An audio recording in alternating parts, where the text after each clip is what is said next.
Good afternoon, everyone, and thank you for participating in today's conference call to discuss zSpace financial results for the second quarter ended June 30th, 2025.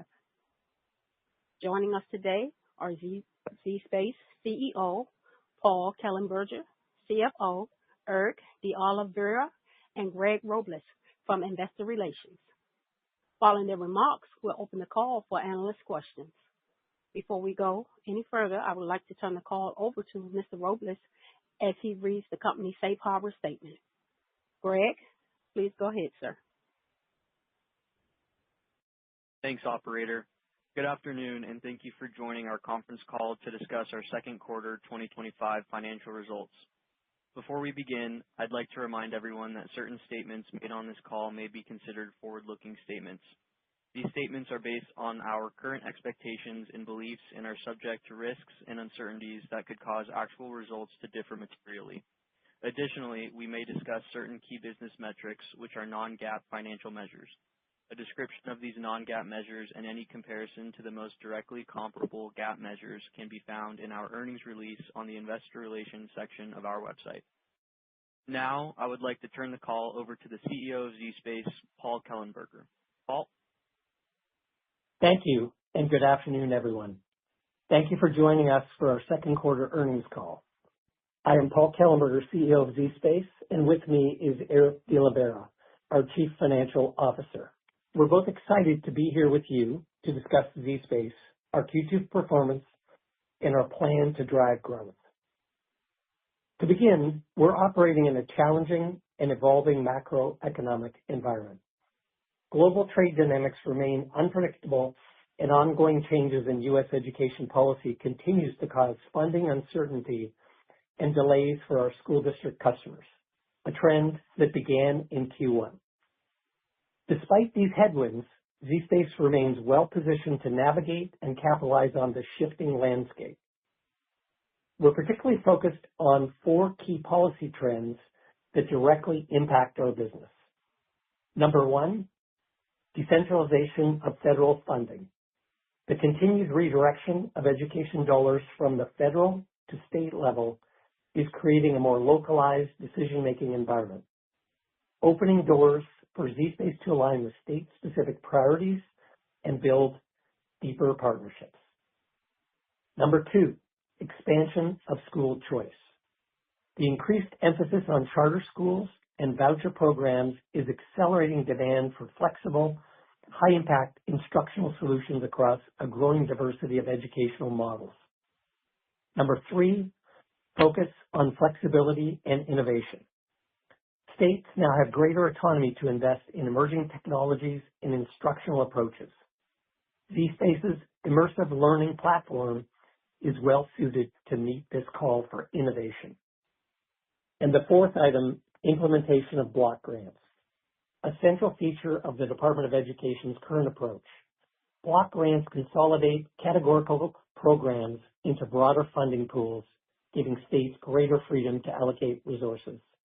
We believe this shift will become a significant growth catalyst for zSpace, particularly as funding becomes more predictable and is directed towards workforce development, PTE, and STEM education. While we continue to closely monitor these external policy developments, we've also made meaningful internal progress across product integration and innovation. Most notably, this past quarter, we successfully completed the integration of our Second Avenue acquisition, culminating in the launch of our Career Explorer application, which is now in the market. We believe this product will drive meaningful growth in our software business and strengthen our leadership in career exploration and CTE. In parallel, we've accelerated investment in the zSpace AI Assistant, which is central to our long-term vision of improving student outcomes through intelligent, personalized learning. This strategic focus positions zSpace at the forefront of AI-driven education, delivering real-time support and guidance to learners while empowering educators with actionable insights to enhance instruction.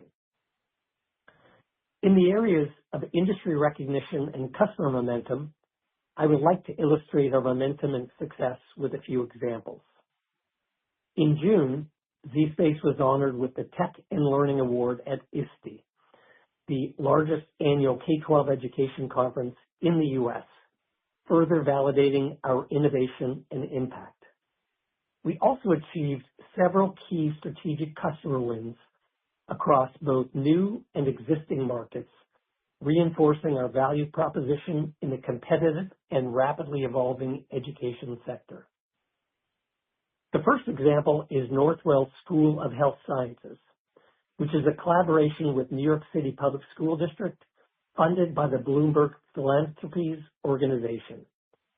As part of a flagship health sciences campus launch in New York City, Northwell School of Health Sciences selected zSpace as a cornerstone technology in its state-of-the-art simulation labs. This deployment included zSpace Inspire systems across multiple labs with a broad spectrum of healthcare applications.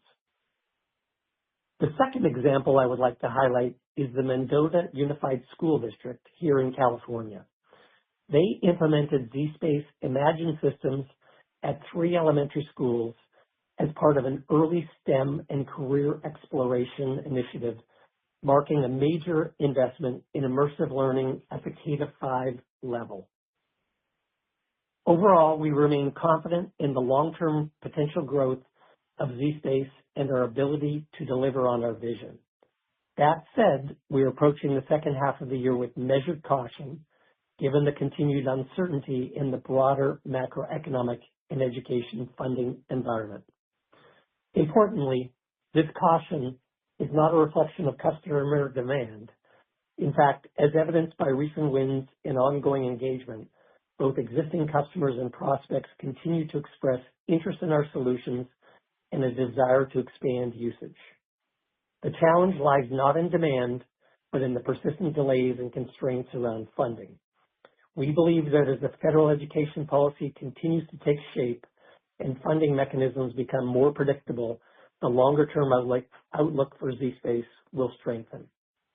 With that, I will turn the call over to Eric to walk through our financial results in more detail. Eric? Thank you, Paul.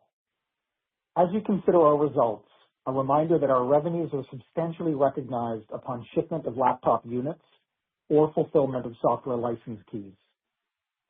This includes recognizing the full value of multi-year software licenses in the period in which they are fulfilled. Only a small portion of our revenue is ratably recognized. As a result of this revenue recognition treatment, our financial results can exhibit quarter-to-quarter variability that exaggerates the underlying seasonality of the business. And now, diving into our first half performance. First half revenues were $14.2 million, down 7% year on year. As noted in our Q1 results, we've been enjoying outperformance in software and services, which were up 2% versus the comparable 6-month period of the prior year. Hardware revenues for the same 6-month period were down 13%. This dynamic continues to be an important driver of gross margin expansion. As previously discussed, our P&L reflects multi-year software license revenue in period. To help better characterize the run rate health of the business, we offer 2 non-GAAP software operating metrics. As of June 30th, 2025, the annualized contract value of renewable software was $10.9 million, up 11% compared with 12 months ago. Also, as of June 30th, 2025, the net dollar revenue retention of customers with at least $50,000 of ACV was 131% for those customers present as of June 30th, 2024. We're very pleased that our efforts to focus on the importance of our software content in driving student outcomes has generated continued growth in the ACV metric and high retention rates amid such a challenging environment for our end users. Bookings for the 6-month period ending June 30th were $15.5 million, down 34% year on year. Excluding the unusual $5 million deal closed in the prior period, bookings performance would have been down 16% year-on-year. This normalized performance reflects a 21% decline in the U.S. and rest of world markets outside of China, and an 88% increase in bookings from China. K-12 customers accounted for 68% of bookings value, down from 70% in the prior year comparable period. CTE customers drove 32% of value, up from 30% in the prior year. Gross profit was $6.4 million, up 11% year-on-year against the same period last year. This includes a one-time charge in the second quarter for discontinued software license inventory, which is related to our continued efforts to bring previously resold third-party titles in-house through both acquisition of applications and internal development. Gross profit was also affected by applicable tariffs and duties. Although we have largely treated these as pass-through on a dollar basis, we incur some margin compression from doing so. Gross margins for the 6-month period were 44.9%, up 7.5 points versus the prior year period. Improvements in profitability continue to be driven by the same 3 factors identified earlier in the year. Favorable revenue mix of hardware versus software and services, new hardware products with better price and performance profiles, and an increased amount of zSpace-owned software content. Operating expenses, excluding stock-based compensation, were up 11% for the first half. People-related costs, which make up the bulk of our expenses, were up 2% year-on-year for the same comparable period. And now for the second quarter. Q2 revenues of $7.5 million were flat year-on-year, with hardware performance of 3% growth versus the prior year Q2, slightly ahead of software and services, which declined 5%. This difference in performance is attributable to turbulence in the educational market created by the combination of tariff policies and uncertainty in educational funding, which has resulted in unpredictable purchasing patterns in school districts across the country. Bookings for the 3-month period ending June 30th were $7.1 million, down 54% year-on-year. Excluding the unusual $5 million deal closed in the prior year period, bookings performance would have been down 31% year-on-year. This normalized performance reflects a 31% decline in the U.S. and rest of world markets outside China, and a 100% decrease in bookings from China. K-12 bookings accounted for 65% of bookings value in the quarter, down from 72% in the prior year comparable period. CTE customers drove 35% of bookings value, up from 28% in the prior year. Gross profit was $3.2 million, up 5% year-on-year against the same period last year, and extending the margin expansion trend, which began in the second half of last year. This includes the one-time write-off for retired third-party software licenses of $174,000 as we replaced third-party content with our own. Gross margins for the quarter were 42.6%, up 2.1 percentage points versus the prior year period.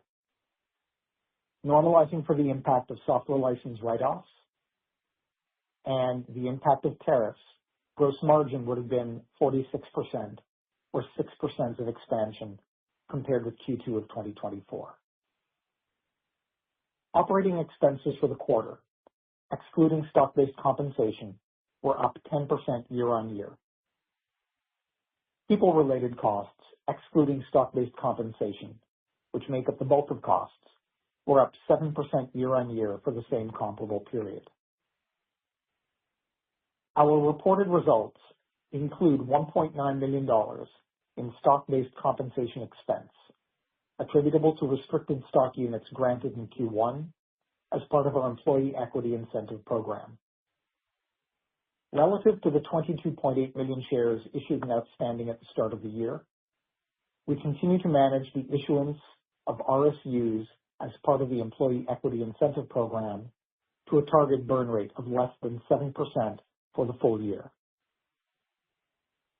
Now moving on to our outlook for the rest of the year. We expect the uncertainty and turbulence present through the first 6 months of 2025 to persist, particularly in the K-12 segment in the U.S.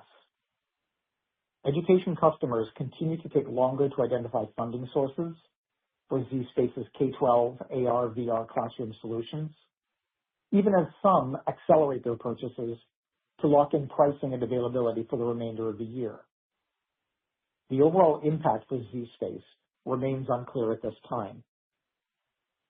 As discussed in the past 2 quarters, we remain comfortable in our ability to improve the quality of both our hardware and software revenues and renew business across the K-12 and CTE content segments, but cannot credibly project business volume under current circumstances. Given this landscape, we are going to refrain from formal financial guidance. Regarding our capital allocation and management of operating expenses in particular, we continue to control spending strictly. On an ongoing basis, we will evaluate levels of spend in order to maintain business flexibility, as well as to position the company for sustained profitability in the quarters to come. Now I will turn the time back to the operator for Q&A. Thank you. Ladies and gentlemen, to ask the question, please press star 11 on your telephone, then wait for your name to be announced. To withdraw your question, please press star 11 again. Please stand by while we compile the Q&A roster. Our first question comes from the line of Rohit Kulkarni with Roth Capital Partners. Your line is open. Great. Thank you. I guess the first question is just any 3Q trends that you can highlight, specifically since we have seen headlines around the funding, federal funding, $6 billion or so being released at the federal level. Perhaps maybe talk about how or if you're seeing any changes in behavior and how that has kind of impacted some of the early 3Q trends. I'll take that one, Rohit. Thanks. This is Paul. As I discussed in my opening comments, I would say we're cautiously optimistic. Clearly, the unfreezing, if you will, or the completion of the review in July that the administration put on the $6.8 billion, unfreezing it certainly helps. And I think because it factors into the decision making that our customers make. I think it's still a little bit early to say, and I'd say we're cautiously optimistic. We'll certainly have more to say in the next earnings release, and that's really it. Okay. I guess, and then a couple questions kind of related to the CTE and the AI-driven education product offerings that you've had recently. Maybe talk through how you're incorporating AI in these new offerings, and maybe what is the value prop in the Career Explorer application for CTE now that it's out in the market? Yeah, that's a great question, Rohit. We announced our Career Explorer at ISTE last month. And let me talk a little bit about AI. And by the way, we will have another announcement forthcoming. But let me talk about it generally. And, we are using machine learning, or ML, in our next generation stylus offering. And that is something that will improve the user experience and enhance our cost profile. So that's more on the stylus and next generation that is coming.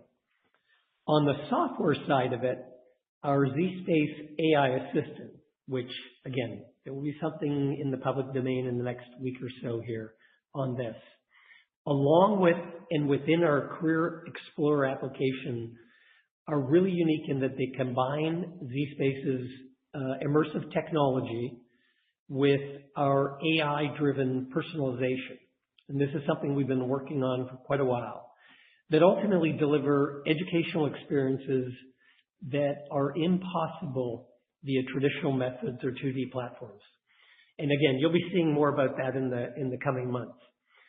Our vision is really to empower learners, and whether it's young students or adults in the CT world, with immersive AR, AI experiences to unlock their potential and prepare them for future careers. So stay tuned. You will be seeing more and more about that or on that in the coming weeks and coming months. Okay. And maybe one last quick one for Eric in terms of the gross margins. And I guess the question there is, to what extent is maybe if you can peel out the mix shift from hardware to software, and within hardware as well, as you do more of the new products, shift towards new products like Inspire 2 and Imagine. As in, a more direct way to ask is what part of this gross margin uplift you're seeing is more or less permanent as you go through more software sales versus just the hardware cycle that we are seeing right now? Yeah, absolutely, Rohit. I think I heard both a retrospective question and then sort of a prospective question there. So let me take the retrospective and give you some color on the year-to-date gross margin improvement. For the first half, we saw 7.5 percentage points of margin expansion from 37.4 to 44.9 in our reported figures for the first 6 months of this year compared to the comparable period last year. The composition of that improvement of the 7.5 points was approximately 1.4 percentage points of favorability from revenue mix shift. Software and services collectively made up 4 percentage points more of the revenue portfolio than in the comparable period last year. The rate factors, so this is more structural and internal execution, drove the remaining 6.1 percentage points of margin expansion. And that 6.1 points of margin expansion is in approximately equal measures driven by gains from the new hardware product launches. So Inspire 2 replacing its flagship predecessor Inspire, and the new Imagine-based 14-inch form factor. On the software side, the contributions there are being driven by improvements in adding more of our own content to software portfolio, as opposed to third-party sellers where we incur a rev share that we report as COGS. What I would add to that is in the quarter just closed, those reported results include almost 2 percentage points of idiosyncratic adversity, about 1.2 percentage points tied to a one-time write-off of software licenses that's related to us no longer offering those third-party titles in our library, and approximately another 0.5 percentage point of unfavorable impact from tariffs and duties paid. Now, those factors combining for 6 percentage points of margin improvement are structural. It's the new hardware recently launched that replaces 3-year-old hardware in our software catalogs, and the software that we are currently offering first party, that is going to continue to be the case. So we see both of those as structural factors. As we look to future expansion, we anticipate continued improvements in the hardware ecosystem that will, again, structurally and permanently improve the hardware margins once those are rolled out. And we also continue to evaluate opportunities to bring more first-party content to market that zSpace owns and will not require us to pay rev share on those revenues. Is that helpful? Yeah. Very helpful. Thanks, Eric. I'll go back in the queue. Thank you both. Okay. Thanks, Rohit. Please stand by for our next question.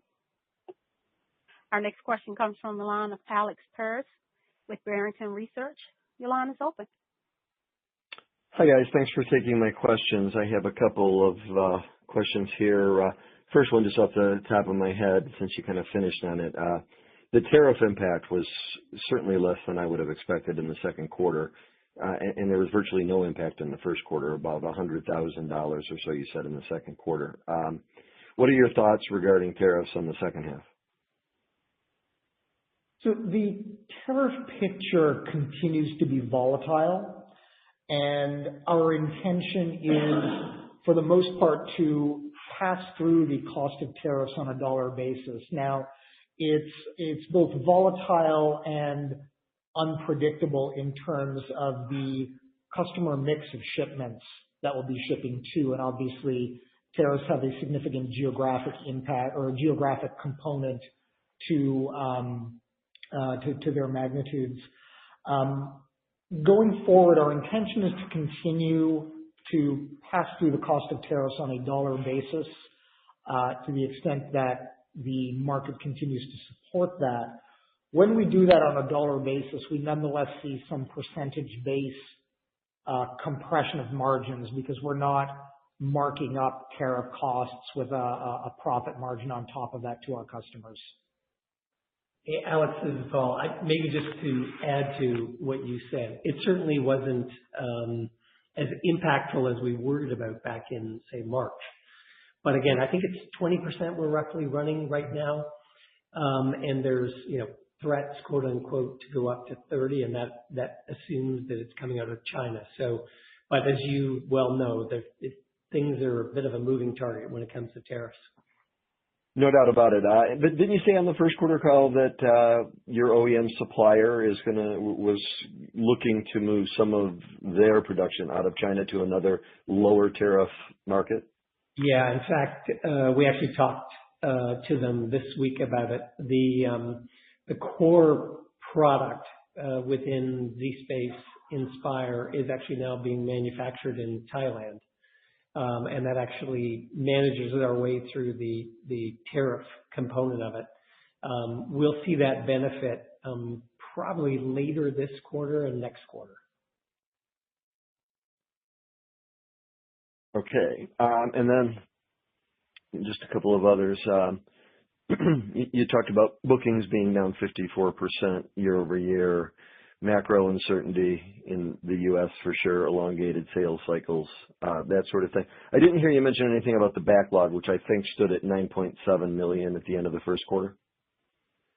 Correct. So backlog at the end of Q2 was $7.3 million for confirmed orders, but not yet fulfilled. Gotcha. All these things kind of come together for us to try to make some estimates for the second half in the absence of formal guidance. And then I thought I'd ask you for some more. And then you said those bookings were split between K-12 and CTE. I forget what you said, 70-30, something like that. Maybe you can refresh my memory there. And then while we're on the topic, I just wanted to talk a little bit more about CTE. I realize the new product from Second Avenue, Career Explorer, is in that CTE space, but that's really grades 5 to 8, I think you had said. But CTE is a much bigger potential market for you, largely community colleges today, I assume, but also potentially adult learning and worker retraining. Just a little color there. Correct. And I think I'll speak to your quantitative questions, and then I think Paul has some color commentary on CTE. But the tailwind from CTE can be seen in the mix. So in the 3 months ended 6/30, we delivered $7.2 million in bookings. You'll recall the prior year comparable period had one anomalously large deal in there. That drove the 54% year-on-year decline. If you're looking at the mix, though, the CTE content of bookings for the 3 months ended this past June was 35%. That is actually up 7 percentage points over the prior year quarter. And the reason for that is the prior year quarter did include that very large deal that had a preponderance of K-12. Gotcha. Yeah. Okay. So, And then the color. by the way, seeing an acceleration in the CTE content year over year. And Great. let me give you a little more color on CTE. So our CTE sales are both in the K-12 environment, predominantly high schools, as well as community colleges. The Career Explorer application, which, by the way, we traditionally sold, hardware, software as a solution applications. We've got a pretty strong focus on 4 different areas with complete learning solutions, including our AI, zSpace AI assistant that you'll hear more about in the coming weeks. The areas of focus are career exploration, which, by the way, starts as early as grades 5 and 6. We originally thought it was going to be kind of more high school, but the demand has really started in grades 5 and 6. So career exploration is one area. The other 3 are healthcare, and that's the largest pathway, as you well know, manufacturing, and automotive. And we have solutions in those areas today, and I mean complete package solutions with our AI assistant that goes along with it. We traditionally have worked with outside third parties on the certifications, groups like NOCTI. And more we're working with others to go even further in the certifications area.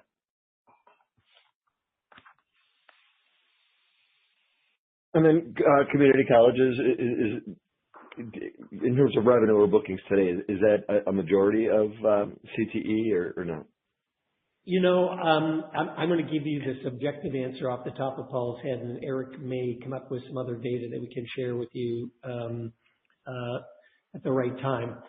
I would say today the bulk of our CTE business is in K-12, as in within those high schools. I think we're in something like 1,000 of the community colleges, which is a relatively low number. And a lot of that just has to do with scale and focus. But more and more we are looking at continuing to expand in those community colleges. Great. That'll do me for now. I'll get back into the queue. Appreciate it. Okay. Thanks, Alex. Please stand by for our next question. Our next question comes from the line of Nehal Chokshi with Northland Capital Markets. Your line is open. Yep. Thank you. Few questions.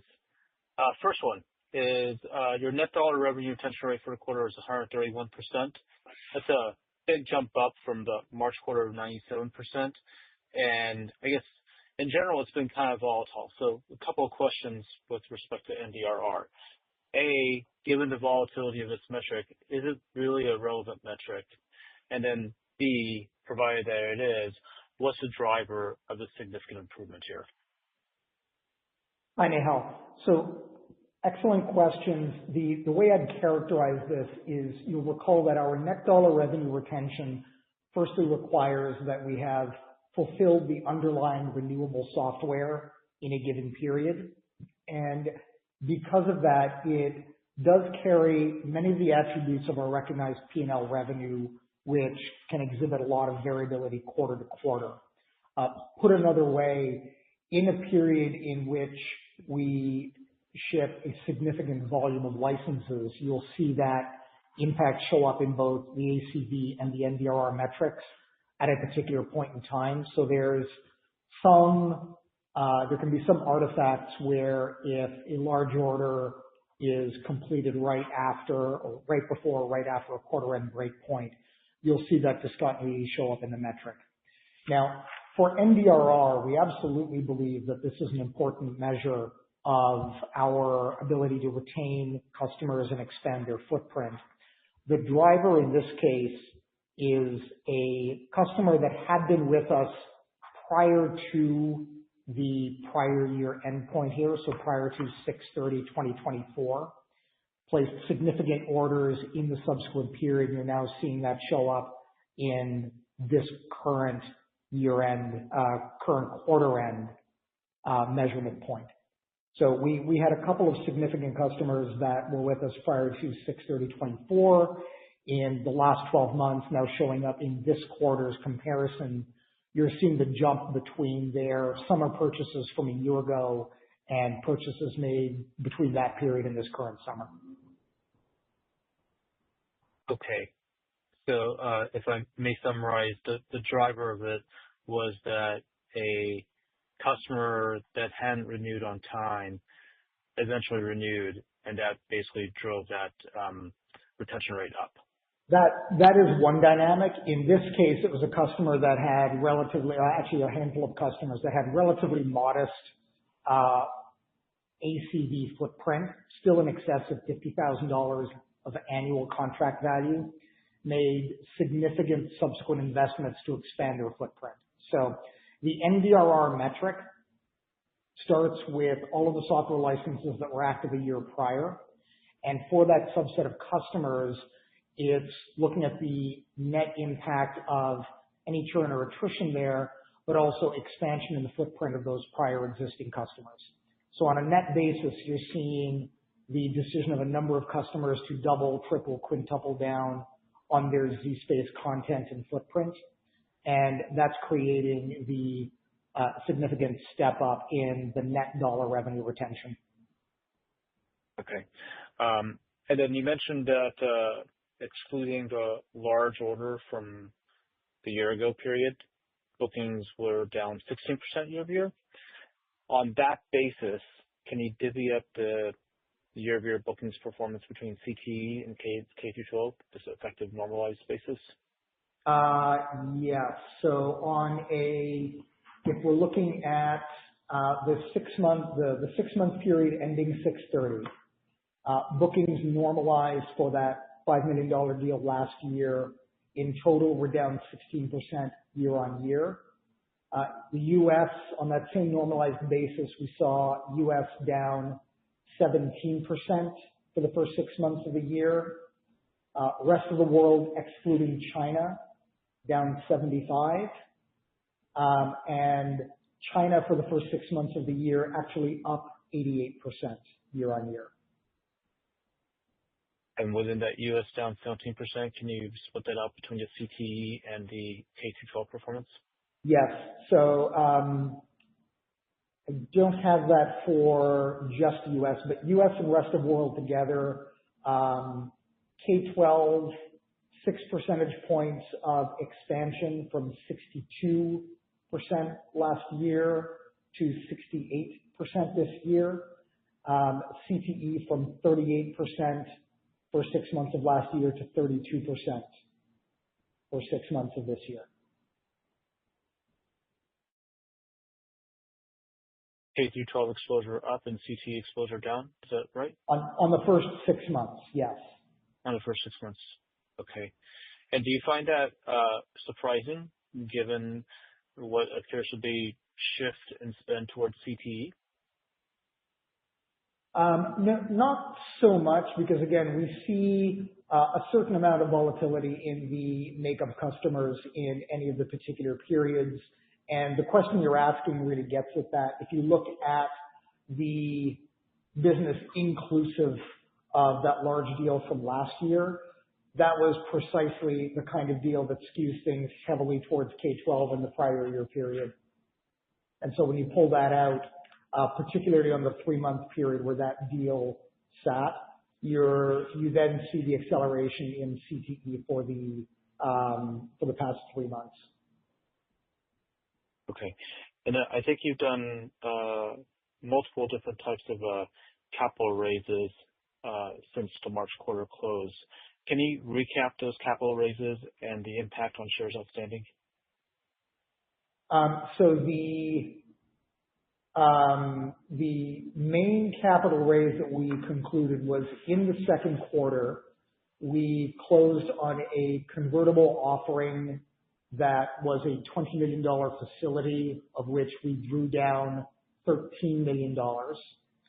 And those proceeds, approximately half of those proceeds went to retire Costplayer venture debt that was retired in full and balances about $6.5 million. We subsequently inked an announcement to close on an equity line of credit that will be part of Q3 reported results when we conclude the current quarter.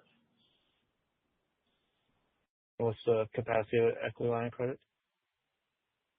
The ELOC has a contemplated maximum capacity of $30 million. Okay. All right. I should say $30 shares million. outstanding there. Yeah. So there were 6.5 million shares registered as part of that offering. Okay, great. Okay, thank you for taking my questions. Thank you, Nehal. Please stand by for our next question. We have a follow-up question from the line of Rohit Kulkarni with Roth Capital. The line is open. Hey guys, just on this discussion on NDRR,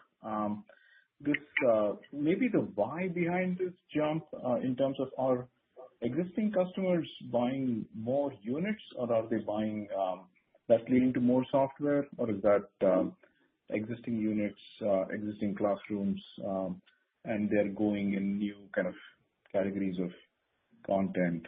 That's first. And then just maybe the why on China, what is going on over there? Would love to understand kind of if there is something proactive change in go-to-market or new salespeople or anything in China and just rest of the world. Thanks. So yeah, on NDRR, we can see the expansion there happening either because an individual customer elects to add new software licenses to their existing footprint.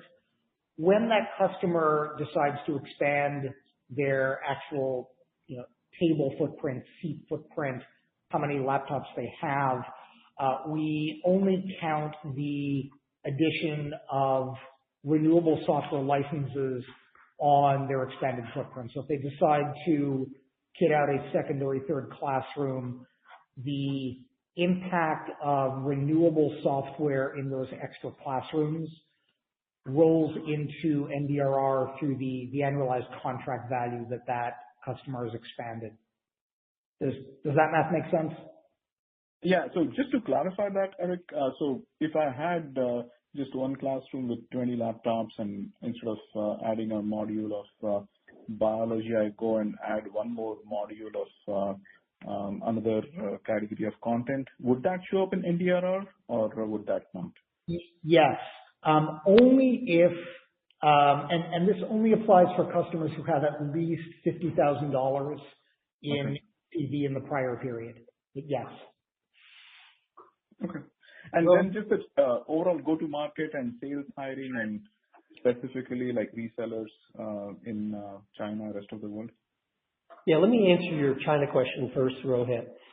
I think your question came about because we have been previously communicating and, quite frankly, in all of our filings that, we were not investing in China. That remains the situation. What has happened, and the reason for the uptick, is more because some of the business, which again, it's government business, has long sales cycles with RFP that have to be responded to. Our partner over there has, quite frankly, been winning some business. So we haven't been investing, as in zSpace, but our partner has. So that's the reason for the China uptick, if you will. I think there's a second part to your go-to-market question relative to the U.S. We have made and did make in the latter part of last year significant investments in the U.S., both in terms of additional salespeople, focus, products, and as you know, both of the BlocksCAD and Second Avenue acquisitions. Like every company in the kind of April, May, June timeframe, we made a few tweaks here and there, but we have that team intact, and that team is continuing to build our pipeline. And as I said at the outset, we're cautiously optimistic here, particularly with funds starting to flow to kind of go back to whatever the new normal is, to use that phrase. Okay. One last thing. Any color on how many quota-carrying reps you had in 24, and how many do you have today? Like, if you are willing to disclose that. I think it was, it's 11, it's 11 today, and it was 8 last year. Okay, cool. Thanks a But lot, Paul. that doesn't include anybody who's supporting any of our reseller partners. That is literally quota-carrying salespeople.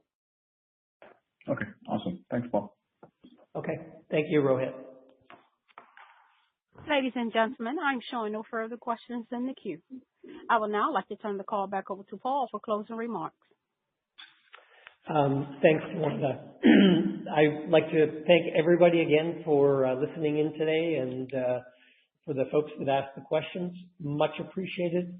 Look forward to doing this again in a few months, and we'll go from there. Have a great evening. Ladies and gentlemen, that concludes today's conference call. Thank you for your participation. You may now disconnect.